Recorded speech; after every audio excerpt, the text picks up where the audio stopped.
भगवान विष्णु के अवतार माने जाने वाले सुदर्शन चक्रधारी कृष्ण महाभारत युद्ध के समय अर्जुन के सारथी बने थे। उन्होंने खुद अर्जुन का सारथी बनना स्वीकार किया। जब यह बात अर्जुन को पता चली तो उसे आश्चर्य के साथ साथ ग्लानि भी हुई थी। अर्जुन मन ही मन सोचने लगे, युद्ध में श्री कृष्ण अगर मेरे सारथी होंगे तो मैं कैसे स्वयं नारायण को आदेश दे पाऊंगा। यह सोचकर अर्जुन ने श्री कृष्ण से कहा, हे प्रभु, हम पांचों भाइयों के लिए तो आपका आशीर्वाद ही काफी है, फिर आप मेरे सारथी क्यों बनना चाहते हैं। अर्जुन की बात सुनकर भगवान श्री कृष्ण मुस्कुराने लगे और बोले, हे पार्थ, समय आने पर इस बात का पता तुम्हें चल जाएगा। कौरव और पांडव।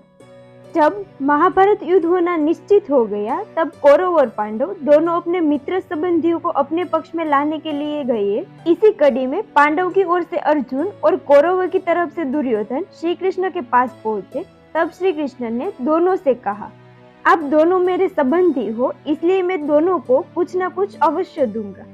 एक तरफ मेरी पूरी नारायणी सेना होगी और दूसरी तरफ मैं निहत्था अकेला।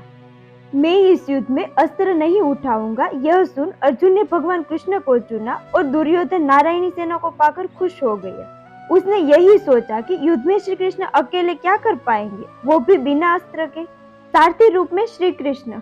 दुर्योधन नारायणी सेना के साथ वहां से निकल पड़ा और श्री कृष्ण अर्जुन के साथ गए।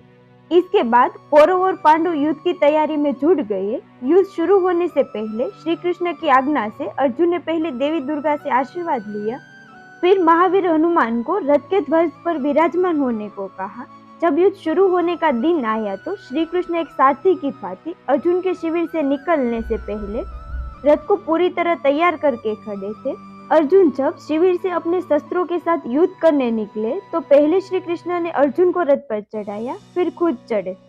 अर्जुन के आदेश पाते ही रथ को लेकर युद्ध भूमि की ओर निकल पड़े। कुरुक्षेत्र का दृश्य और गीता उपदेश। कुरुक्षेत्र पहुंचकर जब अर्जुन ने देखा कि उसके सामने पितामह भीष्म, गुरु द्रोणाचार्य, गुरु कृपाचार्य जैसे अपने खड़े हैं तो उसका हाथ कांपने लगा और उसने अपना गांडू नीचे रख दिया। फिर श्री कृष्ण से बोला, हे प्रभु, मैं इनसे युद्ध नहीं कर सकता। तब भगवान श्री कृष्ण ने अर्जुन को गीता का उपदेश दिया और अपने विराट रूप के दर्शन दिए। तब जाकर अर्जुन युद्ध के लिए तैयार हुए। अर्जुन के युद्ध के लिए तैयार होते ही दोनों ओर से शंखनाद हुआ और युद्ध शुरू हो गया। सूर्यास्त होते ही जब युद्ध विराम हुआ तो श्री कृष्ण अर्जुन को लेकर रथ हाँकते हुए शिविर की ओर निकल पड़े। शिविर पहुंचकर श्री कृष्ण पहले खुद रथ से नीचे उतरे और फिर अर्जुन को रथ से नीचे उतारा। इसी तरह रोज सूर्योदय होते ही श्री कृष्ण रथ को युद्ध के लिए तैयार कर शिविर के प्रवेश द्वार पर अर्जुन की प्रतीक्षा करते। अर्जुन के आते ही उनको रथ में चढ़ाते, फिर खुद चढ़ते और कुरुक्षेत्र की ओर निकल पड़ते। युद्ध का 11वां दिन। महाभारत युद्ध के 11वें दिन जब कर्ण कुरुक्षेत्र में युद्ध करने के लिए आया तो उसका सामना अर्जुन से हुआ। दोनों में युद्ध होने लगा। एक और अर्जुन का बाण जब कर्ण के रथ पर लगता तो वह रथ समेत सैकड़ों हाथ पीछे चला जाता। वही कर्ण के बाण के प्रहार से अर्जुन का रथ 5 हाथ ही पीछे जाता। यह देख हर बार अर्जुन के सारथी श्री कृष्ण उसकी प्रशंसा करते। कृष्ण के मुख से बार बार कर्ण की प्रशंसा सुनकर अर्जुन को क्रोध आ गया और उसने श्री कृष्ण से पूछा, हे प्रभु, आप मेरी प्रशंसा करने के बजाय कर्ण की प्रशंसा क्यों कर रहे हैं।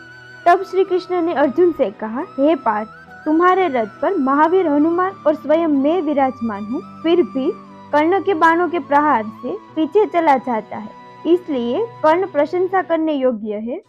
महाभारत युद्ध का अंतिम दिन।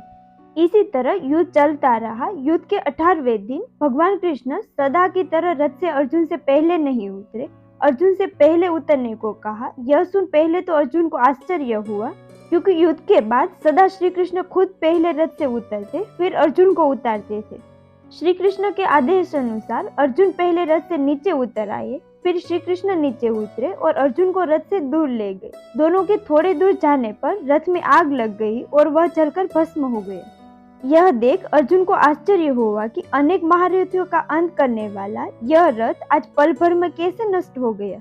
उसने श्री कृष्ण से इसका कारण पूछा। श्री कृष्ण ने कहा, हे अर्जुन, यह रथ तो बहुत पहले ही नष्ट हो चुका था। इस रथ की आयु तभी समाप्त हो गई थी जब पितामह भीष्म ने इस पर अपने दिव्यास्त्रों से प्रहार किया था। इसके पश्चात इसकी आयु फिर तब क्षीण हुई जब इस पर द्रोणाचार्य और कर्ण जैसे महारथियों ने अपने अपने दिव्यास्त्रों से प्रहार किया था। इसके पश्चात ये रथ तो मेरे संकल्प से चल रहा था।